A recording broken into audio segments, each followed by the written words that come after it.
स्वागत है आप सभी का एक नए वीडियो लेक्चर में। आज के लेक्चर में झारखंड सर्कल का एमटीएस पोस्टमैन का 2022 का क्वेश्चन पेपर करेंगे। डिपार्टमेंट और जीके के सभी क्वेश्चंस को कवर करेंगे। बाकी मैथ वाले पोर्शन के लिए आपको डिस्क्रिप्शन में लिंक मिल जाएगा, तो वहां से जाकर आप मैथ वाला पोर्शन भी कर सकते हैं। रेगुलर क्लासेस में आप हमारे साथ जुड़ना चाहते हैं, स्क्रीन पे दिए नंबर पे मैसेज करके हमारे साथ जुड़ सकते हैं। तो चलिए क्वेश्चन शुरू करते हैं। फर्स्ट क्वेश्चन देखते हैं आज की वीडियो का। Licence for use a franking machine is issued by the. Franking machine के उपयोग के लिए लाइसेंस किसके द्वारा जारी किया जाता है? सही आंसर क्या आ जाएगा आपके पास? ए आ जाएगा head of the postal division, डाक मंडल के प्रमुख द्वारा किया जाता है। अब डाक मंडल का प्रमुख कौन होता है? सुपरिटेंडेंट या फिर सीनियर सुपरिटेंडेंट होता है। तो इसी के द्वारा फ्रैंकिंग मशीन को उपयोग करने के लिए लाइसेंस जारी किया जाता है। नेक्स्ट क्वेश्चन चलते हैं। क्वेश्चन है आपके पास, which kind of articles should not be posted in the letter boxes.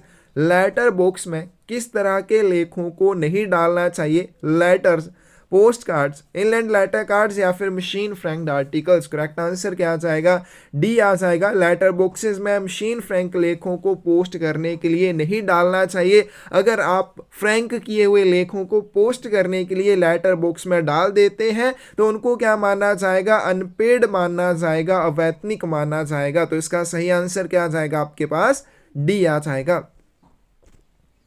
Which option is correct in the case of articles addressed to foreign countries? The address should be written in। कौन सा विकल्प सही है? विदेशों को संबोधित लेखों के मामले में पता कैसे लिखा जाना चाहिए? Roman letters and Arabic figures में लिखा जाता है। सही ऑप्शन आपके पास ए हो जाएगी।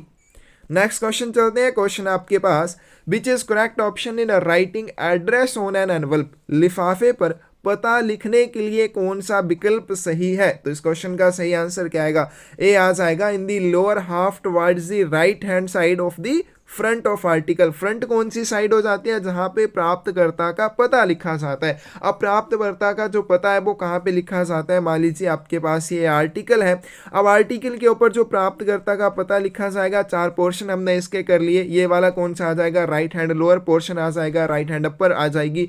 ये आपके पास कौन सी आ जाएगी? लेफ्ट हैंड टॉप कॉर्नर आ जाएगा, ये आ जाएगा लेफ्ट हैंड बॉटम कॉर्नर। अब जब भी प्राप्तकर्ता का पता लिखा जाएगा वो इस वाली साइड में लिखा जाएगा। तो इस तरह से आपको ये कभी भूलेगा नहीं। तो ये वाली साइड कौन सी हो जाएगी? राइट हैंड लोअर हाफ में लिखा जाएगा। ठीक है, यहाँ पे दिया ना लोअर हाफ में लिखा जाएगा। निचले हाफ में कौन सी साइड? राइट हैंड साइड में लिखा जाएगा, दाएं हाथ वाले हिस्से में लिखा जाएगा। तो इसका सही आंसर आपके पास क्या हो जाएगा? ए हो जाएगा। In respect of working of post offices on Sunday and post office holidays, which below option is not correct? रविवार और डाकघर की छुट्टियों के दिन डाकघरों के कामकाज के संबंध में कौन सा विकल्प सही नहीं है? All post offices including mobile post offices are generally closed. चल डाकघरों सहित सभी डाकघर आमतौर पर बंद रहते हैं। There is no clearance of street letter boxes. Street letter boxes जो होते हैं, इनके जो गलियों में लगे हुए post box, letter post box होते हैं जिनमें आप पोस्ट करते हैं लेखों को, उनकी निकासी नहीं की जाती है, उनमें से लेटर्स को नहीं निकाला जाता है। There is no delivery of mails on such days. ऐसे दिनों में डाक का वितरण भी नहीं किया जाता है। Night post offices are closed on these holidays. रात्रि डाकघर इन छुट्टियों वाले दिन बंद रहते हैं। करेक्ट आंसर क्या आ जाएगा आपके पास? डी आ जाएगा। जो रात्रि डाकघर होते हैं वो क्या होते हैं? छुट्टियों वाले दिन भी खुले रहते हैं, संडे वाले दिन भी खुले रहते हैं। तो इसका सही आंसर क्या आ जाएगा? डी आ जाएगा, क्योंकि ये वाला पॉइंट क्या है? गलत है। और हमसे क्या पूछा गया है? कौन सा सही नहीं है। अगला क्वेश्चन देखते हैं। इन case of non delivery, post office may be able to return it unopened and without delay. For every article should bear the name and address of the sender including PIN.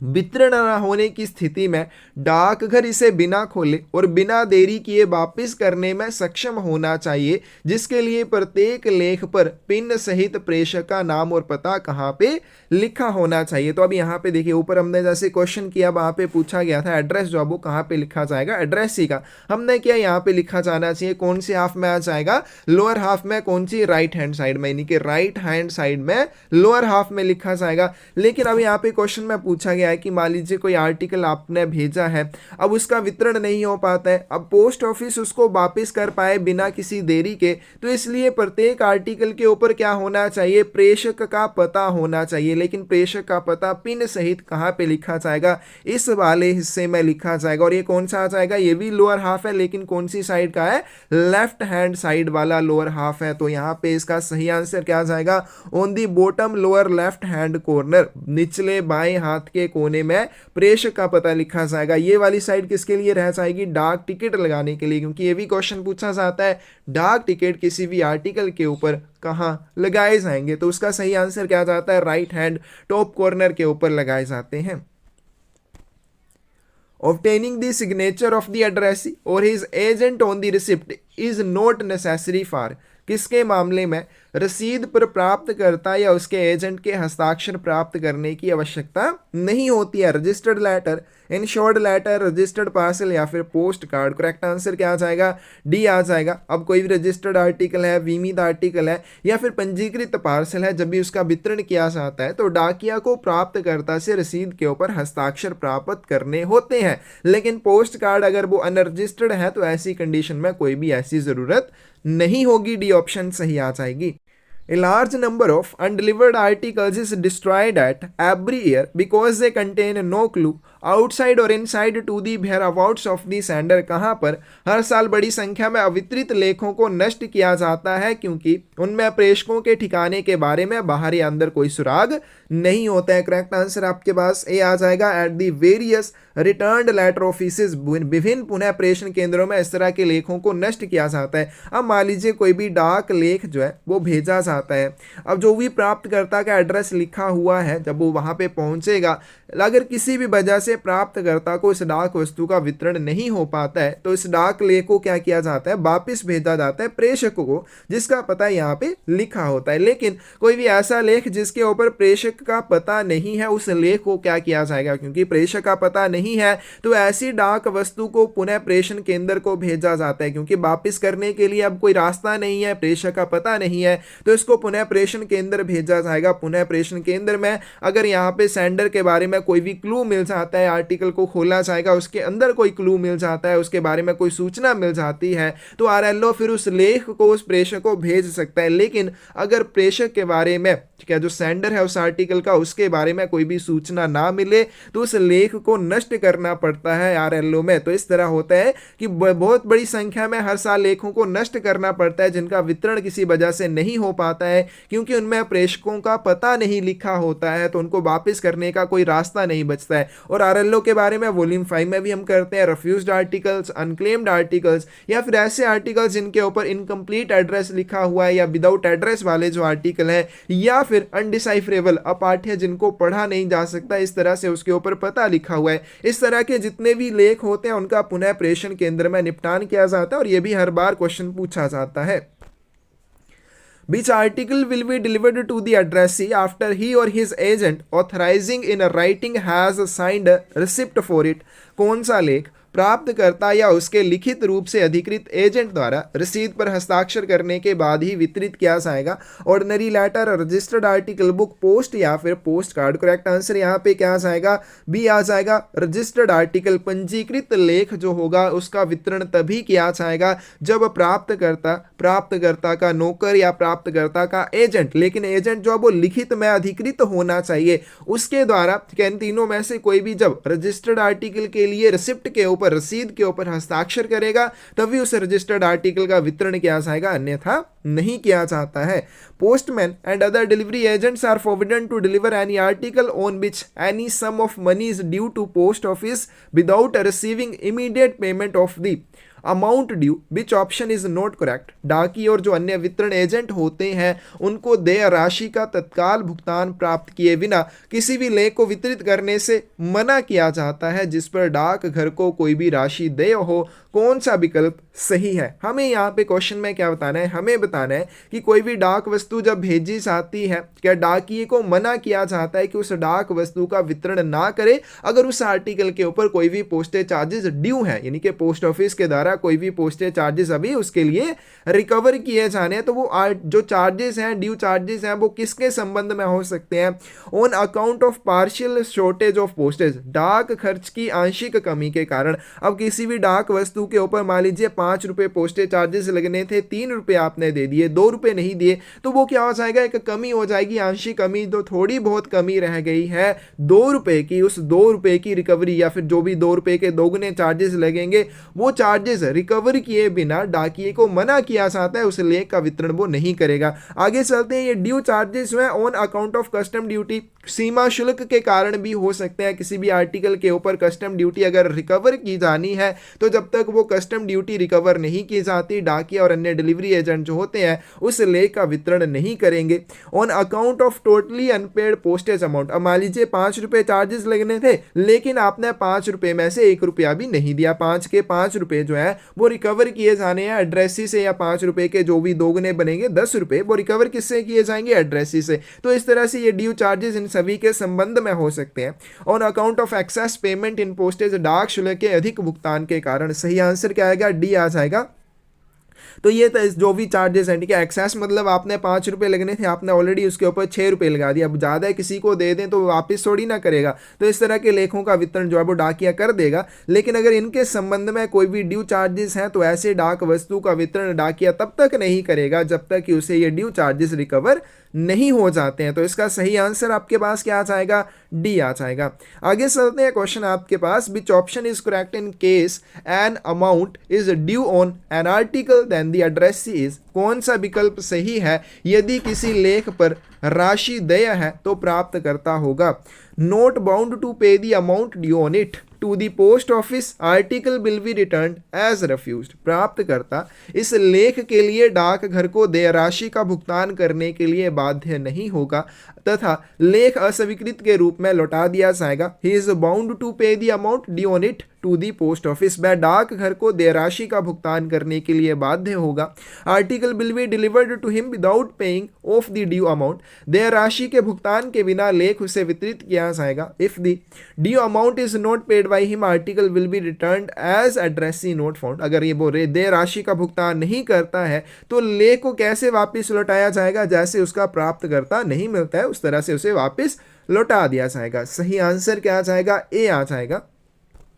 तो यहाँ पे क्या बोला है, कोई भी ऐसी डाक वस्तु जिसके ऊपर कोई भी पोस्टेज चार्जेस अभी डाक घर के द्वारा रिकवर किए जाने हैं तो उनका प्राप्त करता, ठीक है, ऐसे लेख का जो प्राप्त करता होता है वो ऐसे ड्यू चार्जेस का भुगतान करने के लिए बाध्य नहीं होगा अगर वो उस डाक वस्तु का वितरण नहीं लेना चाहता है। अगर वो वितरण लेना चाहता है तो उसे पोस्टेज चार्जेस का भुगतान करना ही पड़ेगा।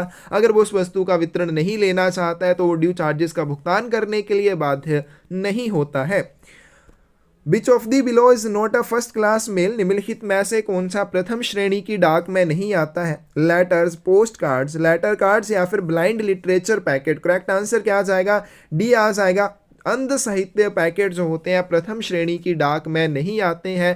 3 ही तरह के लेख जो है वो प्रथम श्रेणी की डाक में आते हैं, वो लेटर्स हैं, पोस्ट कार्ड और आपके इनलैंड लेटर कार्ड्स या फिर अंतर्देशीय पत्र कार्ड हो जाएंगे। Which option is correct in case a letter posted unpaid is charged on delivery? बिना भुगतान के पोस्ट किए गए पत्र पर वितरण शुल्क लगाए जाने की स्थिति में कौन सा विकल्प सही है। विद डबल दी पोस्टेज, दोगुना डाक शुल्क लिया जाएगा। With only due postage, with triple postage या फिर no postage will be charge. सही आंसर क्या आ जाएगा, ए आ जाएगा। तो मान लीजिए कोई भी डाक वस्तु है उसके लिए जो पोस्टेज चार्जेस का भुगतान किया जाना था आपने नहीं किया, 5 रुपए लगने थे लेकिन आपने कोई भी चार्जेस का भुगतान नहीं किया, तो जब उस डाक वस्तु का वितरण किया जाएगा वितरण के समय जो भी प्रीपेड रेट था उसका 2 गुना आपको देना पड़ेगा। इनके 5 रुपए पहले लगने थे, अब आपको कितने देने पड़ेंगे, 5 के 2 गुने देने पड़ेंगे, यानी कि आपको 10 रुपए का भुगतान करना पड़ेगा। यानी कि विद डबल दी पोस्टेज, वितरण के समय 2 गुने डाक शुल्क लिए जाएंगे। अब ध्यान रखना, अगर यहाँ पे इनसफिशिएंटली पेड बोलना चाहे, आधे अधूरे भुगतान करके बोलना चाहे, तब भी हम कई बार जल्दबाजी में विद डबल दी पोस्टेज कर देते हैं तो वो गलत हो जाता है। वहां पे आंसर क्या आ जाएगा, with the double amount of insufficiency, जो भी कमी होगी उसके दोगुने चार्जेस लिए जाएंगे। अब यहाँ पे मान लीजिए 2 रुपए का भुगतान आपने कर लिया, 3 रुपए का भुगतान नहीं किया, तो जब उस आर्टिकल का वितरण किया जाएगा जिसके लिए आपने 3 रुपए का भुगतान नहीं किया है, तो उसके वितरण के समय आपको कमी का दोगुना देना पड़ेगा। फिर यहाँ पे 5 के दोगुने नहीं आएंगे, तो इसको थोड़ा आपने ध्यान में रखना है। आगे चलते हैं। An insufficiently prepaid book packet is charge on delivery, same question पूछ लिया, अपर्याप्त रूप से भुगतान किए गए बुक पैकेट के वितरण पर क्या शुल्क लिया जाएगा। तो जैसे मैंने ऊपर बोला इनसफिशिएंटली प्रीपेड है, यानी कि आधे अधूरे चार्जेस का भुगतान आपने किया है, तो with double the amount of deficiency, कमी के दोगुने चार्जेस आपको देने पड़ेंगे। सही आंसर क्या आ जाएगा, ए आ जाएगा। Blind literature packets are not exempted from payment of the following which fees और चार्जेस, नेत्रहीन साहित्य पैकेटों को निम्नलिखित शुल्क और प्रभारों के भुगतान से छूट नहीं है। Registration fees, fees for the attested copy of the receipt, postage charges या फिर एयरमेल चार्जेस। सही आंसर क्या आ जाएगा, डी आ जाएगा, एयरमेल चार्जेस। हवाई डाक शुल्क के भुगतान में नेत्रहीन साहित्य पैकेट को छूट नहीं दी जाती। अब कोई भी ब्लाइंड लिटरेचर पैकेट है उसके लिए आपको पंजीकरण शुल्क का भुगतान नहीं करना होता है। अटेस्टेड कॉपी ऑफ रिसिप्ट क्या हो जाती है, जब भी कोई रजिस्टर्ड आर्टिकल भेजा जाता है, जैसे हमने ऊपर भी बात की, रजिस्टर्ड आर्टिकल के वितरण के समय एड्रेसी को, उसके एजेंट को, ठीक है, या सर्वेंट को क्या करना पड़ता है, उस आर्टिकल के लिए रिसिप्ट के ऊपर हस्ताक्षर करने होते हैं। अब रिसिप्ट के ऊपर जो हस्ताक्षर किए जाएंगे उसकी हूबहू कॉपी जो है वो सेंडर के द्वारा प्राप्त की जा सकती है। उसके लिए उसे 2 रुपए चार्जेस देने पड़ते हैं, 6 महीने के भीतर इस चीज के लिए आवेदन करना पड़ता है। तो यहाँ पे अगर हम बात करें ब्लाइंड लिटरेचर पैकेट की, तो इसके लिए आपको उस सत्यापित प्रति के लिए, अटेस्टेड कॉपी के लिए चार्जेस नहीं देने होंगे। तो यहाँ पे 15th की सही ऑप्शन आपके पास क्या आ जाएगी, डी आ जाएगी। लेकिन हवाई डाक शुल्क, जब भी नेत्रहीन साहित्य पैकेट को हवाई मार्ग के माध्यम से प्रेषित किया जाता है तो आपको एयर सरचार्जेस देने पड़ते हैं। और ये ध्यान रखना कितने एयर सरचार्जेस लगेंगे, क्योंकि अलग से इनके लिए कोई श्रेणी नहीं बनाई गई है। हवाई चार्जेस लगाने के लिए कितने देने पड़ेंगे, जो बुक पैकेट के ऊपर लगते हैं, बुक पैकेट के ऊपर जो एयर सरचार्जेस लगेंगे वही ब्लाइंड लिटरेचर पैकेट के ऊपर भी आपको देने पड़ेंगे।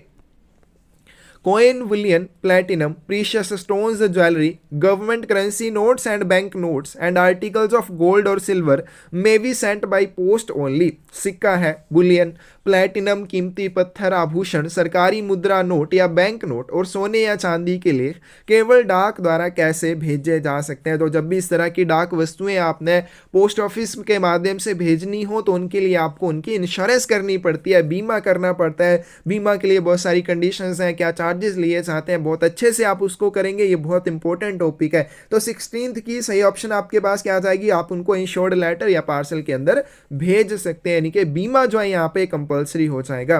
विच of the below item is allowed to be sent through postal system, निम्नलिखित में से किस वस्तु को डाक प्रणाली के माध्यम से भेजने की अनुमति है। Open, sharp instrument, any living creature, ticket, proposal relating to a lottery या फिर गवर्नमेंट करेंसी नोट्स। तो आप गवर्नमेंट करेंसी नोट, जो सरकारी करेंसी नोट होते हैं, उनको डाक प्रणाली के माध्यम से भेजा जा सकता है। तो इसका सही आंसर क्या आ जाएगा, डी आ जाएगा। अब यहाँ पे देखो, कोई भी शार्प इंस्ट्रूमेंट है, अगर वो प्रॉपरली प्रोटेक्टेड नहीं है, ठीक ढंग से अगर उसको संरक्षित नहीं किया गया है, तो उसको डाक के माध्यम से नहीं भेजा जाएगा। कोई भी लिविंग क्रिएचर है, जीवित प्राणी है, ठीक है, जीवित प्राणी होगा, अगर उसको भी डाक के माध्यम से नहीं भेजा जाएगा, ठीक है। लाइव बीज है, सिल्क बॉम्ब्स वगैरह, उनको भेजा जाता है, लेकिन कोई भी ऐसा जीवित प्राणी जो किसी को नुकसान पहुंचा सके, ठीक है, उसको नहीं भेजा जाएगा। आगे चलते हैं, ticket proposal relating to a lottery, lottery से संबंधित टिकट हो, ठीक है, उसके लिए कोई प्रस्ताव हो, उसको भी के माध्यम से नहीं भेजा जाएगा। और कब तक नहीं भेजा जाएगा, जब अगर उसको गवर्नमेंट के द्वारा ऑर्गेनाइज किया जाता है या ऑथराइज किया जाता है तब उसको भेजा जा सकता है। लेकिन अगर उसको गवर्नमेंट के द्वारा ऑर्गेनाइज या ऑथराइज ना किया गया हो तो उसको प्रोहिबिट मानना जाएगा। डी ऑप्शन करेक्ट हो जाएगी। Which option is correct in regard to the expression railway mail service means the service responsible for the carriage of mails by। अभिव्यक्ति रेलवे मेल सेवा के संबंध में कौन सा विकल्प सही है, जिसका अर्थ किसके माध्यम से डाक की ढुलाई के लिए जिम्मेदार सेवा है, by rail, road, by air या फिर ऑल ऑफ दी अबव। सही आंसर क्या आ जाएगा, डी आ जाएगा। रेलवे मेल सर्विस जो है इन सभी के माध्यम से डाक की ढुलाई के लिए जिम्मेदार होती है। डी ऑप्शन सही आ जाएगी। नेक्स्ट क्वेश्चन चलते हैं। क्वेश्चन आपके पास, which option is not correct regarding transit mail office which is a branch of railway mail service. पारवन डाक कार्यालय के संबंध में कौन सा विकल्प सही नहीं है, जो कि आरएमएस की एक शाखा है? तो इसका सही आंसर आपके पास क्या आ जाएगा? सबसे पहले देखो, क्लोज्ड बैग्स आर रिसीव्ड। अब यहाँ पे बंद थैले जो है प्राप्त किए जाते हैं, बिल्कुल सही है। बंद थैलों को प्रेषित किया जाता है, बिल्कुल सही है। लेकिन यहाँ पे पत्रों की छंटाई नहीं की जाती है। मेल एजेंट और mail guard is in the charge of this unit. Mail agent या मेल गार्ड जो है इस यूनिट के प्रभारी होते हैं। तो 19th की सही ऑप्शन आपके पास क्या आ जाएगी? सी आ जाएगी, क्योंकि ट्रांजिट मेल ऑफिस क्या होता है? जहां पे बंद थैले प्राप्त किए जाते हैं और प्रेषित किए जाते हैं, लेकिन पत्रों की छंटाई इस यूनिट में नहीं की जाती है। उसको क्या कहेंगे? हम उसको कहेंगे transit mail office.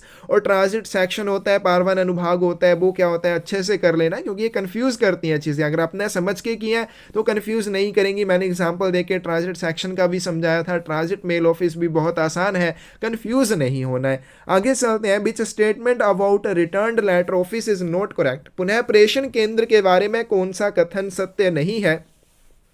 It is located at headquarters of postal circle. या डाक सर्कलों के मुख्यालय में स्थित होता है। It is located at headquarters of a regional office. या क्षेत्रीय कार्यालय के मुख्यालय में स्थित होता है। It deals with unclaimed articles. या लावारिस लेखों से संबंधित है। It deals with articles without और इनकम्प्लीट एड्रेस। तो ये मैंने ऊपर भी आपको बताया, पुनः प्रेषण केंद्र वाला क्वेश्चन ऊपर भी आया था।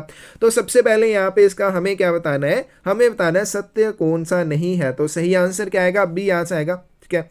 अब जितने भी पुनः प्रेषण केंद्र होते हैं ये डाक सर्कल के मुख्यालय में स्थित होते हैं। ए ऑप्शन करेक्ट आ जाएगी, बी ऑप्शन गलत हो जाएगी, क्योंकि ये तो डाक सर्कल के मुख्यालय में स्थित होंगे, तो रीजनल ऑफिस के मुख्यालय में स्थित होना ये गलत हो जाएगा। आगे चलते हैं। लावारिस अनक्लेम आर्टिकल से ये संबंधित होते हैं, उनका निपटान करते हैं। बिना पते वाले या अधूरे पते वाले या रिफ्यूज्ड मना किए हुए लेखों का निपटान इनके द्वारा किया जाता है। सही आंसर क्या आ जाएगा? बी आ जाएगा।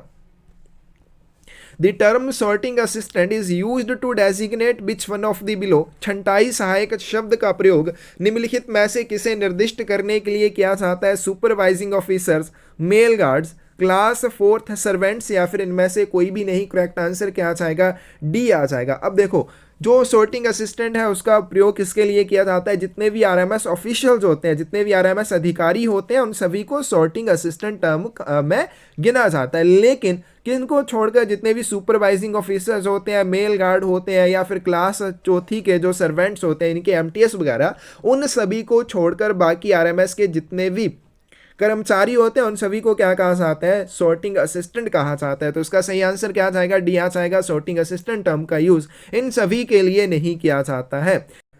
विच is true about face and facing. मुख और सम्मुखन के बारे में क्या सत्य है? These are related to sorting of articles. या लेखों की छंटाई से संबंधित है। Face of an article is the side on which address is written. लेख का मुख वह पक्ष होता है जिस तरफ पता लिखा जाता है।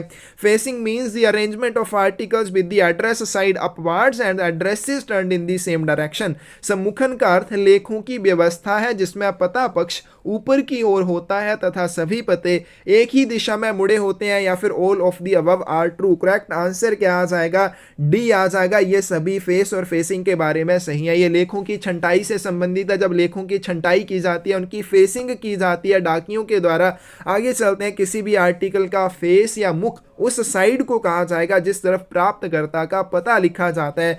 फेसिंग ऐसी व्यवस्था होती है लेखों की जिसमें सभी पते जो ऊपर की ओर होते हैं और सभी पते एक ही दिशा में होते हैं। डी ऑप्शन करेक्ट आ जाएगी। विच is not true about cash bag. Cash bag के बारे में क्या सत्य नहीं है? Used for remittances of cash between post offices. डाक घरों के बीच नकदी के प्रेषण के लिए उपयोग किया जाता है। Cash bags are not due bags. Cash bag जो वो ड्यू बैग नहीं होते हैं। They are dispatched in account और रजिस्टर्ड बैग्स। उन्हें लेखा या पंजीकृत थैले में भेजा जाता है। It contains BO slip. इसमें बीओ स्लिप होती है। 23 की सही ऑप्शन आपके पास क्या आ जाएगी? डी आ जाएगी। कैश बैग के अंदर कैशबैक का उपयोग क्या किया जाता है? डाक घरों के बीच में जब भी नकदी का आदान प्रदान किया जाना हो। कैशबैक जो होते हैं ड्यू बैग नहीं होते हैं। जब भी आवश्यकता होगी तभी इनको बनाया जाता है। अब जब भी कैशबैक भेजे जाएंगे या तो उनको लूज भेजा जाता है पोस्टमैन, मेल ओवरसीयर या कोई सबऑर्डिनेट ऑफिसर के तहत, या फिर जो भी आपके कैश बैग होते हैं उनको अकाउंट बैग में, लेखा थैले में या पंजीकृत थैले के अंदर ही भेजा जाएगा। इसका सही आंसर क्या आएगा? डी आ जाएगा। इनमें बीओ स्लिप होती है, जो कि गलत है। विच option is not true regarding working of night post offices? रात्रि डाक घरों की प्रणाली के संबंध में कौन सा विकल्प सत्य नहीं है? इट ओपन्स ऑन संडे, या रविवार को खुले रहते हैं, बिल्कुल ये सही आ जाएगा। It opens on national holidays, राष्ट्रीय अवकाश पर ये खुले रहते हैं, बिल्कुल सही है। It opens on other holidays, अन्य अवकाश वाले दिन भी ये खुले रहते हैं, बिल्कुल सही है। On holidays it observe full working hours, छुट्टियों के दिन भी या पूरे कामकाज के घंटों का पालन करते हैं, जो कि गलत हो जाएगा। छुट्टियों वाले दिन ये क्या करते हैं? 10 AM to 5 PM तक काम करते हैं, यानी कि रिस्ट्रिक्टेड वर्किंग आवर्स इनमें रहते हैं। तो सही आंसर क्या आएगा? डी आ जाएगा।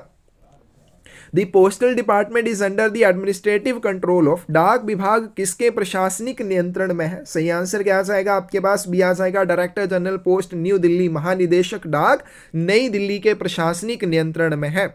Which is not true about account bags used between a sub office and its head office? It can contain, एक उप कार्यालय और उसके प्रधान कार्यालय के बीच उपयोग किए जाने वाले लेखा थैले के बारे में कौन सा सही नहीं है? इसमें क्या शामिल हो सकता है? जब भी आप एसओ स्लिप इसमें हो सकती है, जब भी क्या होता है हेड ऑफिस से सब ऑफिस के लिए अकाउंट बैग भेजा जाता है, तो उसमें क्या रहती है? एसओ स्लिप रहती है। जब भी एसओ टू एचओ भेजा जाएगा, इसमें एसओ डेली अकाउंट रहता है। इसमें अभी ऊपर किया अकाउंट बैग में कैश बैग भी डाल के भेजा जाता है, लेकिन बीओ स्लिप नहीं होती है। तो इसका सही आंसर क्या आ जाएगा? डी आ जाएगा। BO slip branch office bag में होती है।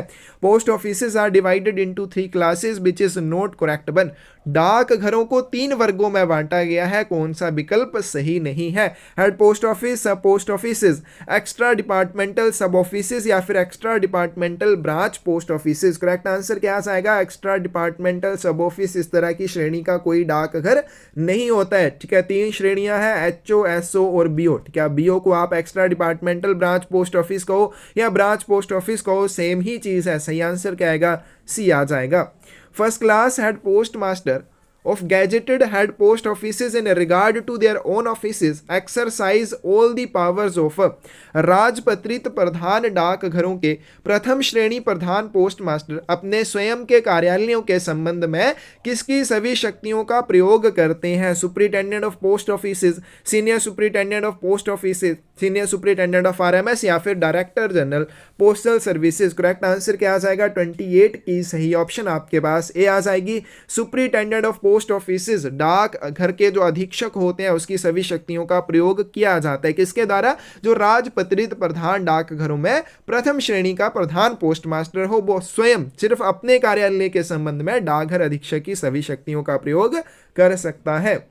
Which option is not correct? The public business hours of the post offices are fixed with regard to, कौन सा विकल्प सही नहीं है? डाक घरों के सार्वजनिक व्यवसाय के घंटे जो होते हैं किसके संबंध में इनको तय किया जाता है? Local convenience, arrival timing of the mails, departure timing of the mails, या फिर as per order of the police authority. Correct answer क्या आ जाएगा? यहाँ पे डी आ जाएगा, ये वाला गलत है। तो किसी भी डाक घर के जो सार्वजनिक कामकाज के घंटे होते हैं, local convenience, arrival and departure timing of the mail, इनके संबंध में तय किए जाते हैं। डी ऑप्शन यहाँ पे सही आ जाएगी। आगे चलते हैं। Who is the chairman of the postal service board, डाक सेवा बोर्ड अध्यक्ष कौन होते हैं? सही आंसर आपके पास क्या आ जाएगा? ए आ जाएगा, secretary of department of post. आगे चलते हैं, जीके वाले क्वेश्चन देख लेते हैं।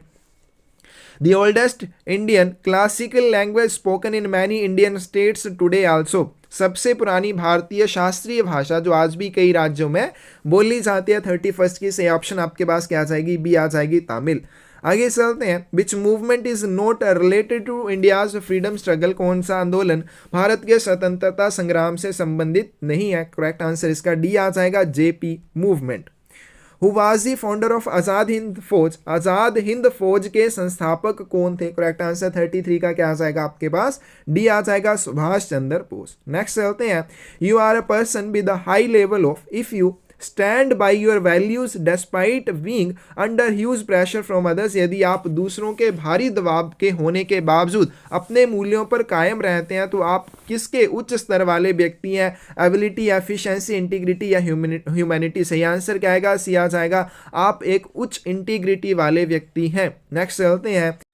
If you go to your work on every day time except in the emergency or prior approval, it shows your, यदि आप आपातकालीन या पूर्वानुमित को छोड़कर प्रतिदिन समय पर अपने कार्यस्थल पर जाते हैं, तो ये आपकी किस चीज को दर्शाएगा? ऑनेस्टी एंड इंटेग्रिटी को दर्शाएगा। ए ऑप्शन करेक्ट आ जाएगी। नेक्स्ट क्वेश्चन देखते हैं। दी longest river of India is, Bharat की सबसे लंबी नदी कौन है? गंगा नदी है। 46 की ए ऑप्शन से याद आएगी। नेक्स्ट क्वेश्चन आपके पास, which of the following rivers do not flow through the Jharkhand state, निम्नलिखित में से कौन सी नदी झारखंड से होकर नहीं बहती है? करेक्ट आंसर इसका डी आ जाएगा, Mahanadi. Who is the current chief minister of Jharkhand, ये कर लेना झारखंड वालों ने। आगे चलते हैं। Which is most widely spoken language in the world, विश्व में सबसे अधिक बोली जाने वाली भाषा कौन सी है? करेक्ट आंसर क्या आ जाएगा? बी आ जाएगा, इंग्लिश। आगे चलते हैं। लास्ट क्वेश्चन है जीके का। Who invented the electric bulb, बिजली के बल्ब का आविष्कार किसने किया था? तो इसका सही आंसर क्या आ जाएगा आपके पास? थॉमस अल्वा एडिसन ने किया था। बी ऑप्शन सही आ जाएगी। आगे चलते हैं। पोस्टमैन के लिए पार्ट नंबर 2 देख लेते हैं। फर्स्ट क्वेश्चन देखते हैं। Head postman can not be employed to do which one of the following works, प्रधान डाकिये को निम्नलिखित में से कौन सा कार्य नहीं सौंपा जा सकता है? इंक्वायरी इनटू माइनर कंप्लेंट्स, छोटी मोटी शिकायतों की जांच करने के लिए प्रधान डाकिये को नियोजित किया जा सकता है। बिल्कुल सही है। Verify payment of electronic money order, जो इलेक्ट्रॉनिक मनी ऑर्डर होते हैं उनके भुगतान का सत्यापन करने के लिए हेड पोस्टमैन को लगाया जा सकता है।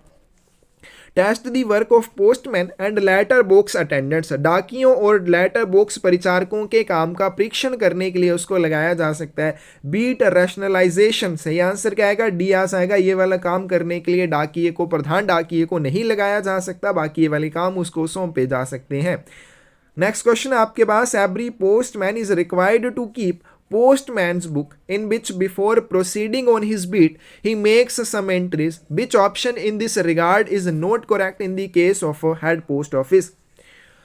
प्रत्येक डाकिये को पोस्टमैन की पुस्तक रखनी होती है जिसमें वह अपनी गश्त में आगे बढ़ने से पहले कुछ प्रविष्टियां करता है, यानी कि उसमें कुछ एंट्रीज करता है। प्रधान डाकघर के मामले में इस संबंध में कौन सा विकल्प सही नहीं है? Particulars of the money orders for payment, भुगतान के लिए उसे जो भी इलेक्ट्रॉनिक मनी ऑर्डर सौंपे जाते हैं उनके विवरण उस पोस्टमैन बुक में उसके द्वारा लिखे जाएंगे। Particular of the articles for delivery, वितरण के लिए उसे जो लेख दिए जाते हैं उनके विवरण उसमें लिखे जाते हैं। Particular of the insured and VP articles, जैसे नेम है पेई का या फिर अमाउंट वगैरह, जो भी उसे बीमित या वीपी आर्टिकल्स दिए जाते हैं तो उनमें वो प्राप्तकर्ता का नाम और राशि लिखता है। On his return to the office, postman will obtain the initials of the postmaster of head office on postman's book. कार्यालय लौटने पर डाकिया को डाकिया पुस्तक पर प्रधान कार्यालय के पोस्टमास्टर के अध्याक्षर प्राप्त करने होंगे। हमें क्या बताना है? कौन सा सत्य नहीं है? Which is not true. Correct answer क्या आ जाएगा? डी आ जाएगा। अब देखिए डाकिया ये सारी चीजें करता है, उसकी जो पोस्टमैन बुक होती है उसमें वो इलेक्ट्रॉनिक मनी ऑर्डर के विवरण लिखता है, जो उसे लेख दिए जाते हैं वितरित करने के लिए उनके विवरण वो लिखता है, उसे जो भी इंश्योर्ड या वीपी आर्टिकल्स दिए जाते हैं उनके पर्टिकुलर्स वो अपनी पोस्टमैन बुक में लिखता है। जब डाकिया वितरण का कार्य करने के बाद डाक घर में वापस लौट के आता है, अब मान लीजिए उसको इलेक्ट्रॉनिक मनी ऑर्डर दिए थे वितरित करने के लिए, तो वो क्या करेगा? जब पोस्ट ऑफिस में वापिस आएगा जो भी राशि होगी उसको ट्रेजरी में जमा करेगा, जो भी मनी ऑर्डर्स होंगे, जो भी उनकी एक्नॉलेजमेंट या जो भी रहेगा मनी ऑर्डर से संबंधित, तो वो एमओ असिस्टेंट को सौंपेगा और एमओ असिस्टेंट को सौंपने के बाद अपनी पोस्टमैन बुक में जो भी निर्धारित कॉलम होगा वहां पे उसके हस्ताक्षर लेगा। फिर वो क्या करेगा? जैसे रजिस्टर्ड उसको आर्टिकल्स दिए गए थे, अब रजिस्टर्ड आर्टिकल्स के लिए जो भी रसीदों के ऊपर उसने हस्ताक्षर लिए हैं उनके लिए एक्नॉलेजमेंट थी अगर साथ में, तो उन्हें एक्नॉलेजमेंट पर जो हस्ताक्षर लिए हैं वो डाकिया वापस डाक घर में आने के बाद जो भी रजिस्ट्रेशन असिस्टेंट होता है, पंजीकरण सहायक होता है, उसको सारी ये चीजें सौंप देगा। सौंपने के बाद वो रजिस्ट्रेशन असिस्टेंट के निर्धारित कॉलम में हस्ताक्षर लेगा। तो इसका सही आंसर क्या आएगा? वो पोस्ट मास्टर के हस्ताक्षर नहीं लेता है, जिस भी संबंधित डिपार्टमेंट के आर्टिकल्स उसको दिए गए थे, लेख उसको दिए गए थे, उसी डिपार्टमेंट के सहायक के वो हस्ताक्षर उसमें प्राप्त करेगा। डी ऑप्शन करेक्ट आ जाएगी। नेक्स्ट क्वेश्चन चलते हैं। If the addressee of an article can not be found at the given address which one of the below actions is not required to be taken, यदि किसी लेख का प्राप्तकर्ता दिए गए पते पर नहीं मिलता है तो निम्नलिखित में से कौन सी कार्यवाही करने की आवश्यकता नहीं है? तो यहाँ पे ऑप्शंस है। Inquiry regarding is changed address should be made from the neighbours, If trustworthy information can be obtained, the postman should deliver the article at the new address if it is in beat. सबसे पहले point में क्या बोला गया है, कोई भी डाकिया जब वितरण करने के लिए जाता है लेकिन जो एड्रेस दिया हुआ था उस निर्धारित एड्रेस के ऊपर प्राप्तकर्ता अगर ना मिले तो क्या किया जाएगा, डाकिया जो होगा उसके बदले हुए पते के बारे में उस प्राप्तकर्ता के पड़ोसियों से पूछताछ करेगा। अगर उसको कोई भी भरोसेमंद जानकारी मिलती है तो डाकिया क्या करेगा, उस डाक वस्तु का वितरण उसके नए पते के ऊपर जाकर करेगा। लेकिन ध्यान रखना, नया पता जो अब उस डाकिए की गश्त के भीतर होना चाहिए, तभी वो उसका वितरण जाके नई जगह पे करेगा। If new address in nearby beat, लेकिन अगर उसका जो नया पता है वो साथ वाली गश्त में है, यानी कि साथ वाली गश्त कौन सी हो जाएगी, किसी दूसरे डाकिए की गश्त हो जाएगी, then the postman should deliver the article at the new address, तब भी डाकिया नए पते पर जाके लेख को पहुंचाएगा, जो क्या हो जाएगा, बिल्कुल गलत है। ठीक है, ये गलत है क्योंकि अगर किसी अन्य डाकिए की गश्त के भीतर नया पता है प्राप्तकर्ता का तो डाकिया उस वस्तु का वितरण वहां पे जाके नहीं करेगा।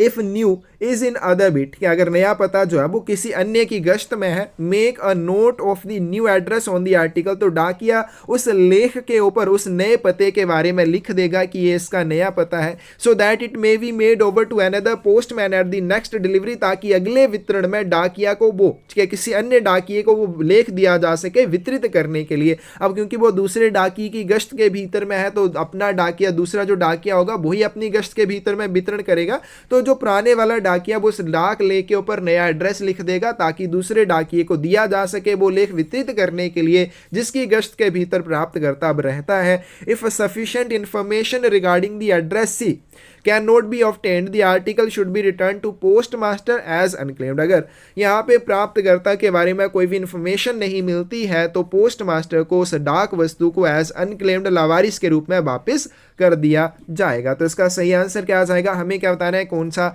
एक्शन नहीं लिया जाएगा, तो सही आंसर क्या आ जाएगा, थर्ड का बी हो जाएगा। ठीक है, अगर नया पता अन्य डाकिए की गश्त के भीतर है तो डाकिया जो है वो उस लेख का वितरण नहीं करेगा, उसके ऊपर नया एड्रेस लिखेगा, डाकघर में वापस आएगा, फिर जाके उस नए डाकिए को दिया जाएगा वो लेख वितरित करने के लिए जिसकी गश्त के भीतर में प्राप्तकर्ता प्रेजेंट में रहता होगा।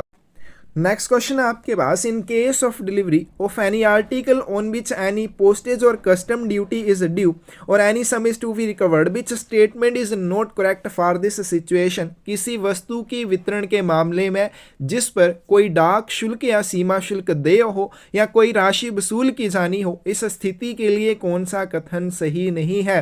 अ postman is forbidden to deliver the article until the full amount due has been paid, तो डाकिया को उस डाक वस्तु का वितरण करने के लिए मना किया जाता है जब तक कि उस डाक वस्तु के ऊपर पूरे ड्यू चार्जेस रिकवर ना कर लिए जाएं। Postman is not obliged to give change, डाकिया जो वो छुट्टे पैसे देने के लिए या खुले पैसे देने के लिए बाध्य नहीं होता है। In case of unnecessary delay in payment of due charges on an article the postman can take the article back to the post office, किसी वस्तु पर देय शुल्क के भुगतान में अनावश्यक विलंब होने की स्थिति में डाकिया उस वस्तु को वापस डाकघर ले जा सकता है। In case of unnecessary delay in payment of due charges on an article postman can not take the article back to the post office, किसी वस्तु पर देय शुल्क के भुगतान में अनावश्यक विलंब होने की स्थिति में डाकिया उस वस्तु को वापस डाकघर नहीं ले जा सकता है। सही आंसर क्या आएगा, डी आ जाएगा।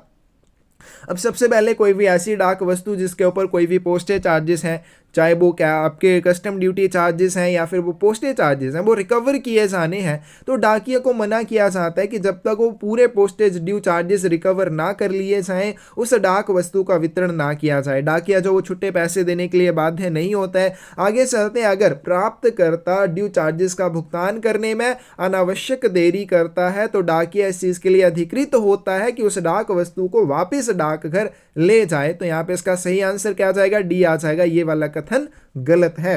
नेक्स्ट चलते हैं क्वेश्चन आपके पास, in case of electronic money orders addressed to minors which of the below options is correct. नाबालिगों को संबोधित इलेक्ट्रॉनिक मनी ऑर्डर के मामले में नीचे दिए गए विकल्पों में से कौन सा सही है? सही आंसर इसका ए आ जाएगा। Where the minor is under years of discretion payment should be made to his parent or lawful guardian on his signing the electronic money order on behalf of the minor. जहां अवयस्क जो है वो समझदारी की आयु से नीचे है, यानी कि वो चीजों को समझ नहीं सकता है, नाबालिग की ओर से इलेक्ट्रॉनिक मनी ऑर्डर पर माता पिता के द्वारा हस्ताक्षर करने पर इलेक्ट्रॉनिक मनी ऑर्डर का भुगतान माता पिता को या उसके जो अभिभावक होंगे उनको किया जाएगा। ए ऑप्शन करेक्ट हो जाएगी। In case of delivery of insured articles addressed to minors, which of the below option is not correct? अवयस्कों को संबोधित बीमित लेखों के वितरण के बारे में कौन सा विकल्प सही नहीं है? करेक्ट इसका आंसर डी आ जाएगा। Insured articles addressed to minors will be delivered only to the guardian of minor, ये गलत है। सबसे पहले देखिए, an insured article addressed to a minor should always be delivered to him. अवयस्क को संबोधित एक बीमित वस्तु हमेशा अवयस्क को ही दी जाती है। कैसे दी जाती है? It should be delivered to minor in presence of the person in whose care he may be living at that time। अब जो भी अवयस्क है उसको उस बीमित वस्तु का वितरण उस व्यक्ति की उपस्थिति में किया जाएगा जिस व्यक्ति की देख रेख में वो माइनर रहता है। अब यहाँ पे जो माइनर है उसके सिग्नेचर लिए जाएंगे रिसिप्ट के ऊपर और एक्नोलेजमेंट के ऊपर। अगर वो सिग्नेचर नहीं कर सकता है तो उसके अंगूठे का निशान लिया जाएगा और उस अंगूठे के निशान को या उन हस्ताक्षरों को किसके द्वारा? पेरेंट्स के द्वारा या उस व्यक्ति के द्वारा जिसकी देखरेख में वो माइनर रहता है उसके द्वारा उनको अटेस्टेड किया जाएगा, सत्यापित किया जाएगा। डी ऑप्शन यहाँ पे इनकरेक्ट है। डी ऑप्शन इसका सही आंसर आ जाएगा।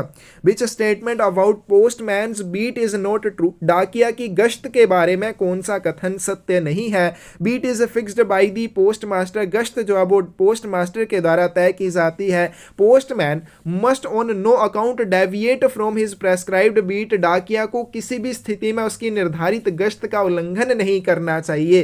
Postman on duties are forbidden from distributing advertisements, handbills or notices on behalf of the members of public. Duty पर जो डाकिया होता है उसे जनता के सदस्यों की ओर से विज्ञापन, हैंडबिल या नोटिस वितरित करने से मनाही होती है। Postman on duty can distribute lottery tickets. तो इसका सही आंसर आपके पास क्या आ जाएगा? डी आ जाएगा।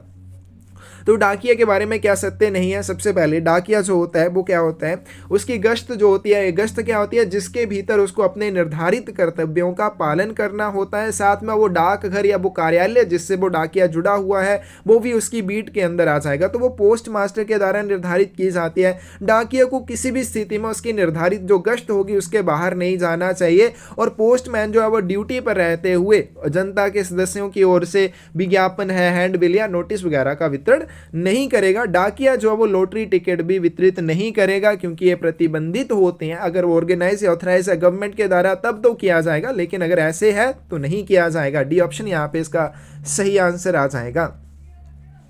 Please identify a wrong option in case of the addressee of an insured article is illiterate and delivery is being made।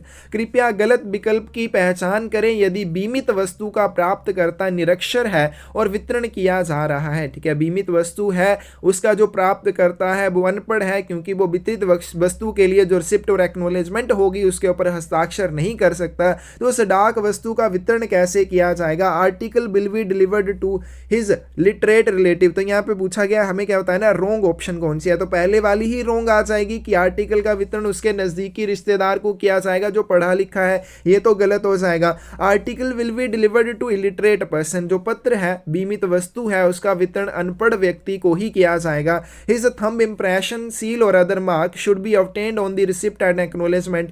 रसीद और पावती पर उसके अंगूठे का निशान, मुहर और अन्य निशान प्राप्त किया जाएगा। थंब इंप्रेशन है, सील इत्यादि will be taken in the presence of the resident witness who should be required to attest it with his signature. अंगूठे का निशान, मुहर या मुहर जो भी लगाएगा वो उसको एक निवासी गवाह की उपस्थिति में लिया जाएगा और निवासी गवाह उसके अंगूठे के निशान को या उसकी मोहर या सील को अपने हस्ताक्षर के साथ प्रमाणित करेगा। तीनों ऑप्शन नीचे वाली सही है, फर्स्ट वाली गलत हो जाएगी।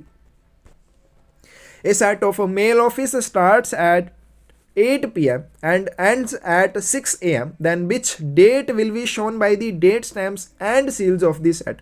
एक डाक कार्यालय का एक सेट जो है वो रात के 8 बजे काम करना शुरू करता है और सुबह के 6 बजे तक काम करता है, तो सेट की दिनांक, मोहर और सीलों के द्वारा दर्शाई गई तारीख कौन सी हो जाएगी? सही आंसर इसका क्या आ जाएगा? ए आ जाएगा the day on which the working hours of the set begins. जिस दिन सेट के काम काज के घंटे शुरू होते हैं वही तारीख सेट की जो मोहरें और सीलें होती हैं उनके द्वारा दर्शाई जाएगी। ए ऑप्शन करेक्ट हो जाएगी। नेक्स्ट क्वेश्चन आपके पास, in case of mail offices every set is supplies with few sets of stamps and seals which option is not correct? डाक कार्यालयों के मामले में प्रत्येक सेट को मोहरों और सीलों के कुछ सेटों की आपूर्ति की जाती है, कौन सा विकल्प सही नहीं है? करेक्ट आंसर क्या आ जाएगा इसका? डी आ जाएगा। स्पीड सील, इस तरह की कोई भी सील नहीं दी जाती है। डेट स्टैम्प दी जाती है, नेम स्टैम्प और डेट सील दी जाती है। Detained late fee not paid वाली एक मोहर भी दी जाती है, लेकिन स्पीड सील नहीं दी जाती है। अगला क्वेश्चन आपके पास, each set of a section is supplied with the portfolio provided with the lock and key and wearing the designation of the section and number of the set to which it belongs painted on it, which option is true regarding items given in the portfolio? एक अनुभाग के प्रत्येक set को ताला और चाबी के साथ एक पोर्टफोलियो दिया जाता है जिस पर अनुभाग का पदनाम और उस सेट की संख्या होती है जिससे वो संबंधित है, उस पर वो सारी चीजें पेंट की होती हैं। पोर्टफोलियो में दी जाने वाली वस्तुओं के संबंध में कौन सा विकल्प सही है?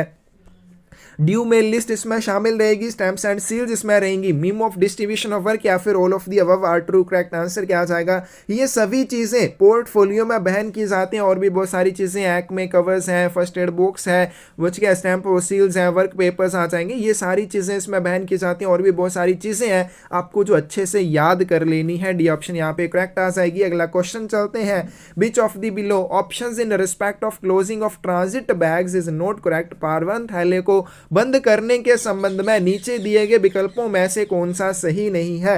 Transit bags must always be closed and sealed in the presence and under the direct supervision of the head sorting assistant, head mail guard and mail agent. सबसे पहले बोला गया ट्रांजिट बैग जो होता है, पारवन थैला जो होता है, उसे हमेशा प्रधान छंटाई सहायक, हेड मेल गार्ड या मेल एजेंट की उपस्थिति में और सीधे पर्यवेक्षण के तहत बंद और सील किया जाना चाहिए। बिल्कुल सही है, यानी कि इन तीनों में से कोई एक होना चाहिए जिसकी प्रेजेंस में उस ट्रांजिट बैग को बंद और सील किया जाएगा। मैंने transit bag is to be made up, जब एक पारवन थैला बनाया जाना हो, the bags should be checked with the entries in the mail list, तो जो उसमें थैले डाले जाएंगे उनकी एंट्री, उनको क्या किया जाएगा? मेल लिस्ट में प्रविष्टियों के साथ उनकी चेकिंग की जाएगी, देखा जाएगा कि वो ठीक से है या नहीं है, वो पूरे हैं या नहीं है। The condition of each bag and label and the seal must be carefully examined by the head sorting assistant, mail guard और मेल एजेंट। प्रधान छंटाई सहायक, मेल गार्ड या मेल एजेंट क्या करता है? प्रत्येक बैग की स्थिति को, प्रत्येक लेवल और सील की सावधानी पूर्वक जांच करता है। Transit bags must always be closed and sealed in the presence and under the direct supervision of, A आसाराम गलत है, assistant superintendent of railway mail service नहीं है। यहाँ पे हमने किया पारवन थैले जो है प्रधान छंटाई सहायक, हेड मेल गार्ड या मेल एजेंट की उपस्थिति के तहत ही बंद और सील किए जाने चाहिए, ना कि ASRM। तो इसका सही आंसर क्या आएगा? नोट करेक्ट कौन सा हो जाएगा? डी हो जाएगा। The stationery rate list issued by the superintendent shows the quantity or number of articles of stationery to be supplied to each set of every section and mail office in the division which statement is not correct in this regard। अधीक्षक द्वारा जारी लेखन सामग्री की दर सूची मंडल में प्रत्येक अनुभाग और डाक कार्यालय के प्रत्येक सेट को दी जाती है। इसमें क्या रहता है? कितनी मात्रा मन को स्टेशनरी या किस संख्या मन को स्टेशनरी दी जाएगी, तो इसके संबंध में हमें क्या बताना है? कौन सा कथन सत्य नहीं है? Head sorting assistant should at the commencement of each day's work give out a stock sufficiently only for the day's requirement. प्रधान छंटाई सहायक को प्रत्येक दिन के कार्य के प्रारंभ में केवल दिन की आवश्यकताओं के लिए पर्याप्त मात्रा में स्टॉक देना चाहिए। क्या ये सत्य है? बिल्कुल सही है। अब देखो, जो प्रधान छंटाई सहायक होता है वो क्या करता है? जैसे ही दिन की शुरुआत होती है वो दिन की आवश्यकता के अनुसार ही, क्या दिन की आवश्यकता के लिए जितने भी लेखों की या जितने भी स्टॉक की जरूरत है उतनी मात्रा में ही स्टॉक देगा। Head sorting assistant of each set of the various section sections will be supplies by the record officer on the first of every month with a month's supply of stationery। अब देखो head sorting assistant जब वो distribute करेगा वो तो दिन की आवश्यकता के अनुसार करेगा, लेकिन जब रिकॉर्ड ऑफिसर स्टॉक देता है हेड सॉर्टिंग असिस्टेंट को तो वो हेड सॉर्टिंग असिस्टेंट को 1 महीने की सप्लाई एक साथ दे देता है। आगे हेड सॉर्टिंग असिस्टेंट जब सप्लाई देगा तो एक एक दिन के अनुसार, ठीक है, एक एक दिन की आवश्यकता के अनुसार देता है। The head sorting assistant of the each set of the various sections will be supplies by the record officer on the first of every week with a week's supply of stationery। विभिन्न अनुभागों के प्रत्येक set के प्रधान छंटाई सहायक को अभिलेख अधिकारी द्वारा प्रत्येक सप्ताह की पहली तारीख को एक सप्ताह की स्टेशनरी के साथ आपूर्ति की जाती है। गलत हो जाएगा क्योंकि ऊपर हमने किया कैसे, रिकॉर्ड ऑफिसर 1 महीने की सप्लाई देता है हर महीने की पहली तारीख को। At the end of the month, महीने के एंड में The unconsumed articles should be detailed and deposited। जो भी बिना खपत वाले लेख रह जाते हैं उनको क्या किया जाता है, उनकी डिटेल बनाई जाती है और उनको जमा करवाया जाता है। तो हमें क्या बताना है यहाँ पे कौन सा गलत हो जाएगा, तो सी ऑप्शन जो है यहाँ पे गलत हो जाएगी। 13th की सी ऑप्शन करेक्ट आ जाएगी। अगला क्वेश्चन आपके पास, head sorting assistant is required to submitted report to the superintendent through the record officer which option is not true in this regard. प्रधान छंटाई सहायक को अभिलेख अधिकारी के माध्यम से अधीक्षक को एक रिपोर्ट प्रस्तुत करना आवश्यक है, इस संबंध में कौन सा विकल्प सत्य नहीं है। दिस इज डेली रिपोर्ट या एक दैनिक रिपोर्ट है, this is a weekly report या एक साप्ताहिक रिपोर्ट है, ठीक है। तो यहीं पे हमें पता चल रहा है बी ऑप्शन जो है गलत है, ठीक है। तो ये जो रिपोर्ट दी जाती है हेड सॉर्टिंग असिस्टेंट के द्वारा सबमिट की जाती है सुपरिटेंडेंट आरएमएस को रिकॉर्ड ऑफिसर के माध्यम से, इसको क्या कहा जाता है, दैनिक रिपोर्ट कहा जाता है। एमएस 83 के ऊपर इसे बनाया जाता है। इस रिपोर्ट को हेड सॉर्टिंग असिस्टेंट के द्वारा लिखा जाता है। कहां से लिखा जाता है, जो सेट की रफ नोटबुक्स होती है वहां से लिखा जाता है। In the report the irregularities observed by him. अब ये जो रिपोर्ट होती है इसमें कौन कौन सी चीजें दर्ज की जाती हैं, जितनी भी इरेगुलरिटीज या अनियमितताएं प्रधान छंटाई सहायक के द्वारा देखी जाती है या सेट के अन्य छंटाई सहायकों के द्वारा उसे रिपोर्ट की जाती हैं, ये सभी चीजें इसमें दर्ज की जाती हैं। तो इस क्वेश्चन का सही आंसर आपके पास क्या आ जाएगा, बी आ जाएगा। Please read the below information regarding the term mail abstract and used in the section and mail offices, which term is not true about mail abstract। अनुभागों और डाक कार्यालयों में जो डाक सार का उपयोग किया जाता है उसके बारे में जानकारी दी है, उसको पढ़ना है। मेल सार के बारे में कौन सा विकल्प सही नहीं है। M42 is for transit sections. M42 जो परिवहन अनुभागों के लिए होता है, बिल्कुल सही है। M43 की बात करें डाक कार्यालयों के लिए, यानी कि जो डाक सार मेल ऑफिस के लिए बनाया जाएगा, कौन से प्रपत्र के ऊपर बनाया जाता है, M43 के ऊपर बनाया जाता है। तो इसको 2 भागों में विभाजित किया गया है, मेल्स और बैग्स। ये वाला पॉइंट भी सही है। Mail abstract report is a part of head sorting assistant's daily report, ये क्या हो जाएगा, गलत हो जाएगा। मेल सार जो है प्रधान छंटाई सहायक की दैनिक रिपोर्ट का हिस्सा नहीं होता है, डी ऑप्शन सही आ जाएगी। नेक्स्ट चलते हैं, which of the following is correct option regarding exchange of mails on arrival of train at station where mails are to be exchanged. जिस स्टेशन पर डाक का आदान प्रदान किया जाना हो उस स्टेशन पर ट्रेन के आगमन पर डाक के आदान प्रदान के संबंध में निम्नलिखित में से कौन सा विकल्प सही है। 16th की सही ऑप्शन आपके पास ए आ जाएगी। हमें क्या बताना है कौन सा कथन यहाँ पे सही है। यहाँ पे बोला गया मेल एजेंट या मेल गार्ड जो होता है अनुभाग का, वो क्या करता है, पहले अपने कार्यालय के लिए, अपने सेट के लिए डाक का वितरण लेता है, फिर उसके बाद प्रेषण करने के लिए जो डाक होती है उसको सौंपना है। इसको पॉइंट को अच्छे से समझ लीजिए।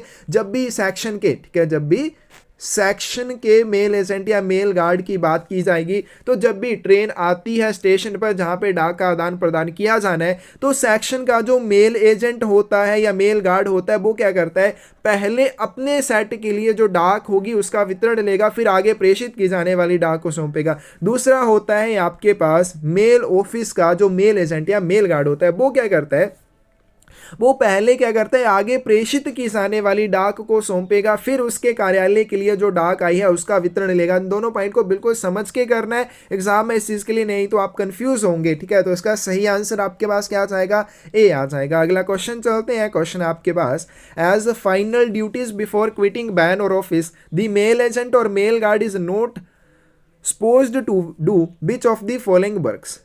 वैन या कार्यालय छोड़ने से पहले अंतिम कर्तव्यों के रूप में मेल एजेंट या मेल गार्ड को निम्नलिखित में से कौन सा काम नहीं करना चाहिए? He should examine the fitting lamps etcetera of the van to see that nothing has been damaged और लॉस्ट। उसे बैन की फिटिंग, लैंप इत्यादि की जांच करनी चाहिए ताकि यह देखा जा सके कि कुछ भी क्षतिग्रस्त या गुम हुआ ना हो। He should replace the stamps, seals, books etcetera in the portfolio. वो पोर्टफोलियो में मोहरों, सीलों, पुस्तकों इत्यादि को बदलेगा, रिप्लेस उनको करेगा। Put the empty bags for return to record office in the bag provided for the purpose and लेवल एंड सील द बैग। उसके बाद वो अभिलेख कार्यालय को जो भी खाली थैले वापस किए जाने हैं, उन खाली थैलों को वापस करने के लिए एक थैला प्रोवाइड करवाया जाता है। उस थैले के अंदर उनको रखेगा, उस बैग को लेवल करेगा, क्या लेवल बाहर लगा देगा उसके, और उसको सील करेगा। Before quitting office will directly report to ASRM। कार्यालय छोड़ने से पहले सीधे असिस्टेंट सुपरिटेंडेंट RMS को रिपोर्ट करेगा। ये वाला गलत पॉइंट है, बाकी तीनों पॉइंट बिल्कुल सही है और यही आपके 3 क्वेश्चन बन जाते हैं। तीनों देखना आपको किसी न किसी सर्कल में फिर से देखने को मिल जाएंगे। अगला क्वेश्चन चलते हैं। In case of transit bags addressed to a section or mail office, which of the below option is not correct? इसी अनुभाग या डाक कार्यालय को भेजे जाने वाले पारवन थैलों के मामले में नीचे दिए गए विकल्पों में से कौन सा सत्य नहीं है? Bags, especially the account bags and branch office bags enclosed in them, should be carefully examined and compared with the entries in the mail list. Mail guard या मेल एजेंट द्वारा क्या इनको स्वयं खोला जाना चाहिए। ये सॉरी, यहाँ पे ऊपर वाला पॉइंट रह गया। Should be open by the mail guard और मेल एजेंट हिमसेल्फ। ऐसे जो थैले होते हैं उनको मेल गार्ड या मेल एजेंट के द्वारा स्वयं खोला जाना चाहिए। सेकंड पॉइंट में क्या बोला गया है? Bags specially in the account bag. अब जो भी थैले होते हैं स्पेशल, उनमें जो अकाउंट बैग होते हैं या फिर शाखा कार्यालय बैग होते हैं, उनकी सावधानी पूर्वक जांच करनी चाहिए। और जो मेल लिस्ट होती है उनमें जो प्रविष्टियां की होती हैं उनके साथ इनकी जांच जरूर करनी चाहिए। फर्स्ट पॉइंट बिल्कुल सही है, सेकंड पॉइंट बिल्कुल सही है। थर्ड पॉइंट देखते हैं। In the case of a sorting mail office, छंटाई डाक कार्यालय के मामले में bag addressed to office itself should be dealt with first. छंटाई कार्यालय के मामले में जो कार्यालय को संबोधित बैग होगा उसका निपटान पहले किया जाएगा, बिल्कुल सही है। Forward bags received by a sorting or transit mail office will remain in the custody of a sorting assistant until it is time to dispatch them. छंटाई या पारवहन कार्यालय द्वारा प्राप्त फॉरवर्ड बैग्स इनके आगे भेजे जाने वाले थैले छंटाई सहायक की अभिरक्षा में तब तक रहेंगे जब तक कि उनको आगे भेजने का समय नहीं हो जाता। तो इसका सही आंसर क्या आएगा? डी आ जाएगा, क्योंकि ये पॉइंट गलत है। अब जो भी अनुभाग होते हैं या डाक कार्यालय होते हैं उनके द्वारा जो भी फॉरवर्ड बैग्स आगे भेजे जाने वाले थैले प्राप्त किए जाते हैं, वो प्राप्त किए हुए थैले प्रधान छंटाई सहायक, यहाँ पे क्या दिया हुआ है आपके पास? सॉर्टिंग असिस्टेंट दिया हुआ है, छंटाई सहायक दिया हुआ, जो गलत है। प्रधान छंटाई सहायक की अभिरक्षा में रहते हैं जब तक कि उनको आगे भेजे जाने का समय नहीं हो जाता। और प्रधान छंटाई सहायक उनको मेल बॉक्स के अंदर रखता है, मेल बॉक्स को ताला लगाया जाता है, चाबी प्रधान छंटाई सहायक के पास रहती है। नेक्स्ट क्वेश्चन आपके पास, the duties of the mail guard और mail agent does not include which one of the following works. Mail guard या मेल एजेंट के कर्तव्यों में निम्नलिखित में से कौन सा कार्य शामिल नहीं है? रिसिप्ट ऑफ आर्टिकल्स, लेखों की प्राप्ति, sorting of articles, dispatch of articles या फिर डिलीवरी ऑफ आर्टिकल्स। सही आंसर यहाँ पे 19th का क्या हो जाएगा? डी हो जाएगा। वो लेखों का वितरण नहीं करते हैं। मेल एजेंट या मेल गार्ड के जो कर्तव्य होते हैं उनमें लेखों की प्राप्ति, उनकी छंटाई, प्रेषण, अभिरक्षा, ये सारी चीजें शामिल होती हैं, लेकिन उनका वितरण शामिल नहीं होता है। अगला क्वेश्चन आपके पास, which one is not correct option under the post office act? Delivery of a postal article considered to be delivered according to the usual manner of the delivering postal articles to the addressee if it is delivered। डाकघर अधिनियम के तहत कौन सा विकल्प सही नहीं है? डाक पत्र वितरित करने के सामान्य तरीके के अनुसार डाक पत्र की प्राप्तकर्ता को डिलीवरी मानी जाएगी अगर यह कहाँ पे वितरित किया जाता है? At the house of the addressee, प्राप्तकर्ता के घर पर, to the addressee his authorized person or agent to receive the article, लेख प्राप्त करने के लिए अधिकृत किए गए व्यक्ति को या फिर उसके नेबर को। तो इसका सही आंसर क्या आ जाएगा? गलत कौन सा हो जाएगा? डी हो जाएगा। अगर भाई उसके नज़दीक उसके पड़ोसी को उस लेख का वितरण कर दिया जाता है तब नहीं माना जाएगा कि लेख का वितरण क्या है। अगर लेख का रजिस्टर्ड आर्टिकल का वितरण प्राप्तकर्ता के घर पर प्राप्तकर्ता को या उसके द्वारा अधिकृत किए हुए एजेंट या पर्सन को किया जाता है तब माना जाता है कि लेख का वितरण हो चुका है। Village postman are not authorized to carry out which one of the following works. ग्रामीण डाकिया निम्नलिखित में से किस कार्य को करने के लिए अधिकृत नहीं है? To book registered article. अब जो भी ग्राम डाकिया होते हैं वो पंजीकृत लेखों की बुकिंग कर सकते हैं जिसके लिए वो रसीद भी दे सकते हैं। To collect letters tendered to them for dispatch, प्रेषण के लिए उन्हें दिए गए पत्रों को एकत्र करने के लिए भी उनको अधिकृत किया जाता है, ठीक है, वो कर सकते हैं। मनी ऑर्डर फॉरम्स में also be obtained from them on payment, भुगतान करके आप उनसे मनी ऑर्डर फॉरम भी प्राप्त कर सकते हैं। To book speed post article, तो ये गलत हो जाएगा, ग्राम डाकिए जो होते हैं वो स्पीड पोस्ट लेखों को बुक नहीं कर सकते हैं। अगला क्वेश्चन आपके पास, in addition to their regular delivery work village postman carry with them which below option is not correct, अपने नियमित वितरण कार्य के अलावा गांव का डाकिया अपने साथ क्या ले जाता है, नीचे दिया गया कौन सा कथन सत्य नहीं है। Small stock of postage stamps, डाक टिकटों का एक छोटा सा स्टॉक अपने साथ ले जाता है, बिल्कुल सही है। Stationery of the more frequently utilized denominations, अधिक बार उपयोग किए जाने वाले मूल्य वर्ग की स्टेशनरी अपने साथ लेके जाता है। Commonly required postal forums like acknowledgement forums, आमतौर पर उपयोग किए जाने वाले मूल्य की स्टेशनरी अपने साथ लेके जाता है। इंडियन पोस्टल ऑर्डर अपने साथ नहीं लेके जाता है, तो सही आंसर 23 का क्या आ जाएगा, डी आ जाएगा। अगला क्वेश्चन चलते हैं, which statement is not correct regarding a person changing their address he should furnish the post office, किसी भी व्यक्ति द्वारा अपना पता बदलने के संबंध में कौन सा कथन सही नहीं है, उसे डाकघर को प्रस्तुत करना चाहिए। Both at the place which they are living at the place to which they are going, दोनों स्थानों पर जहां से वे जा रहे हैं और जहां पे वो नई जगह जाएंगे, उन दोनों स्थानों के डाकघरों को अपने लेखों के वितरण के संबंध में उन्हें लिखित निर्देश देने होते हैं।